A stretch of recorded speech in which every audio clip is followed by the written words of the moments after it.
अब हमारी अगली फिक्र उन नौजवानों से जुड़ी है जो खुद को फिट रखने के लिए, बॉडी बनाने के लिए या फिर वर्कआउट के लिए जिम जाते हैं। ऐसे सभी लोगों के लिए दिल्ली से एक सावधान करने वाली खबर है। बहुत ही दुखद खबर है। यकीन मानिए, ये तस्वीरें देखकर बहुत दुख हो रहा है। दिल्ली के रोहिणी इलाके में एक हट्टे कट्टे 24 साल के नौजवान सक्षम की जिम में मौत हो गई, वो भी वर्कआउट करने के दौरान। आप जानकर हैरान होंगे कि जब सक्षम जिम प्लेक्स नाम की जिम में ट्रेडमिल पर वॉक कर रहे थे, अचानक उसमें करंट आ गया और जैसे ही सक्षम वर्कआउट के बाद ट्रेडमिल पर बैठे, उनकी जान चली गई। पुलिस का दावा है कि एफएसएल की टीम ने भी जिम में जाकर जांच की है, जिसमें ट्रेडमिल के मेटल पार्ट में करंट आने की बात कही गई है। ट्रेडमिल पर बैठते वक्त सक्षम उसी मेटल पार्ट पर बैठा था। पुलिस ने जिम के संचालक पर केस दर्ज कर लिया है। उस पर लापरवाही की वजह से मौत की धाराएं लगाई गई हैं और मीडिया में खबर आने पर उसकी गिरफ्तारी भी हो गई है। घटना मंगलवार सुबह करीब 7:15 की है। लेकिन ये महज एक घटना नहीं है, ये फिक्र वाकई बहुत बड़ी है। अगर बात सिर्फ दिल्ली एनसीआर की करें तो यहां 5500 रजिस्टर्ड जिम है। फिर आप अंदाजा लगा सकते हैं कि देश भर में जिमों की संख्या कितनी होगी। सक्षम जैसे कितने नौजवान, महिलाएं और बुजुर्ग भी रोज जिम जाते हैं, खुद को फिट रखने के लिए वर्कआउट करते हैं। लेकिन सक्षम की तरह किसी को भी अंदाजा नहीं होगा कि उनके साथ ऐसा हादसा हो सकता है। 24 साल का सक्षम अपने घर का एक लौता बेटा था। पेशे से इंजीनियर था, गुरुग्राम की मल्टीनेशनल कंपनी में जॉब करता था और जल्दी उसकी शादी होने वाली थी। लेकिन जिम की जानलेवा लापरवाही ने उसकी जान ले ली। आज सक्षम इस दुनिया में नहीं है, लेकिन एक गलती ने एक हंसते खेलते परिवार को तबाह कर दिया।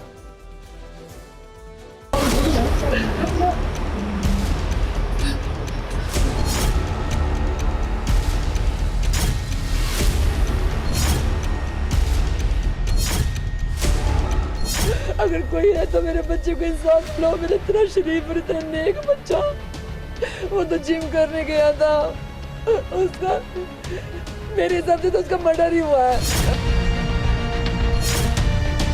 वहीं किसी लड़के ने थोड़ी खुशलाहट से उड़ दी कि इसको हल्का सा करंट लगा। तब हमने पुलिस वालों को कहा उनको चेक कराओ। उसके बाद आगे जो उन्होंने छानबीन की उसका पता चलेगा। हम चाहते हैं जिम मालिक को जबरदस्त ज़्यादा से ज़्यादा सजा दी है, वो छोड़ना। टीवी फुटेज में क्लियर दिख रहा था, सक्षम ने एक एक्सरसाइज करने के बाद जैसे रेस्ट करने के लिए बैठा है, 1 सेकंड में उसका हाथ जैसे टच हुआ ट्रेडमिल पे, 1 सेकंड के अंदर ही वो लेट गया। जिम को रेगुलर जो ऑनर है मिस्टर अनुभव, उसको हमने रेगुलर कंप्लेंट करी थी कि ये जो मशीन है ट्रेडमिल, ये रेगुलर शॉक मार रही है। तो उन्होंने जस्ट अर्थिंग नाम देके उसको इग्नोर कर दिया।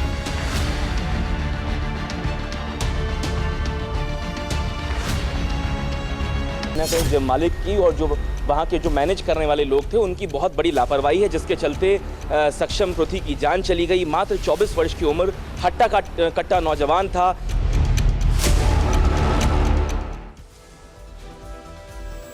अब सवाल है कि क्या इस हादसे के लिए जिम संचालक जिम्मेदार है? क्या स्थानीय प्रशासन की कोई जिम्मेदारी नहीं है? क्या जिम की जांच नियमित तौर पर नहीं होनी चाहिए? क्या लाइसेंस और एनओसी देने वाली संस्था हर महीने मेंटेनेंस सर्टिफिकेट देती है?